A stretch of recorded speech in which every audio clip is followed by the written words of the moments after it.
everyone, and thank you for joining us today here at the Taubman Museum of Art for a story time.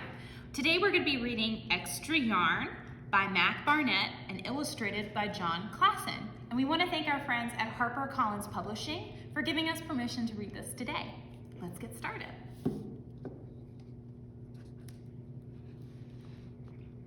On a cold afternoon in a cold little town, where everywhere you looked was either the white of snow or the black of soot from chimneys, Annabelle found a box filled with a yarn of every color. So she went home and knit herself a sweater. And when Annabelle was done, she had some extra yarn. So she knit a sweater for Mars too. But there was still extra yarn. And when Annabelle and Mars went for a walk, Nate pointed and laughed and said, "You two look ridiculous." "You're just jealous," said Annabelle. "No, I'm not," said Nate. You think he's jealous because she has a beautiful, colorful sweater? But it turned out he was. And even after she'd made a sweater for Nate, and his dog, and for herself, and for Mars, she still had extra yarn. At school, Annabelle's classmates could not stop talking about her sweater. "Quiet!" shouted Mr. Norman. "Quiet, everyone. Annabelle, that sweater of yours is a terrible distraction. I cannot teach with everyone turning around to look at you." "Then I'll knit one for everyone," Annabelle said, "so they won't have to turn around." "Impossible," said Mr. Norman. "You can't." But it turned out she could, and she did, even for Mr. Norman. And when she was done, Annabelle still had extra yarn. So she knit sweaters for her mom and dad, and for Mr. Pendleton, and Mrs. Pendleton, and for Dr. Palmer, and for little Louie. She made sweaters for everyone except Mr. Crabtree, who never wore sweaters or even long pants, and who would stand in his shorts with the snow up to his knees.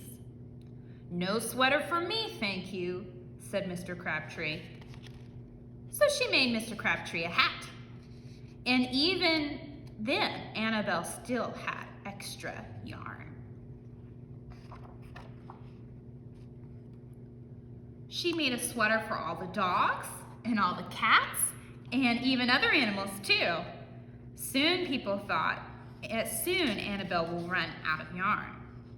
But it turned out she didn't.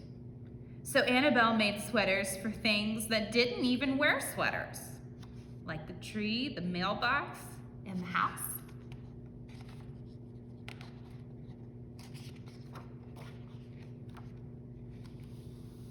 The whole town is covered in sweaters. Things began to change in that little town. Now they've got lots of colors. News spread of this remarkable girl who never ran out of yarn, and people came to visit from around the world to see all the sweaters and to shake Annabelle's hands. One day, an archduke, who was very fond of clothes, sailed across the sea and demanded to see Annabelle.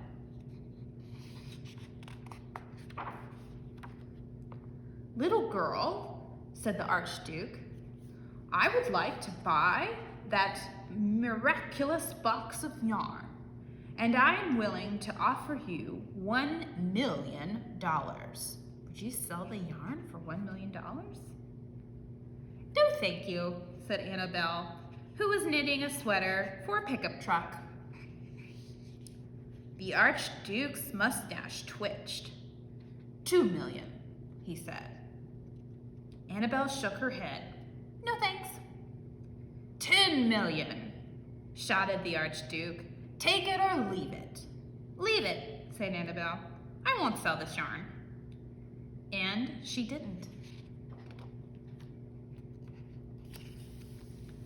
So that night, the Archduke hired 3 robbers to break into Annabelle's house, and they stole the box and took it to the Archduke, who set off across the snow and the sea and sailed over back to his castle. The Archduke put on his favorite song and sat in his best chair. Then he took out the box and lifted its lid, and he looked inside. The box was empty. His mustache quivered, it shivered, it trembled. The Archduke hurled the box out of the window and shouted, "Little girl, I curse you with my family's curse. You will never be happy again." But look, the box landed on a little iceberg. Oh, and it's floated all the way back to Annabelle.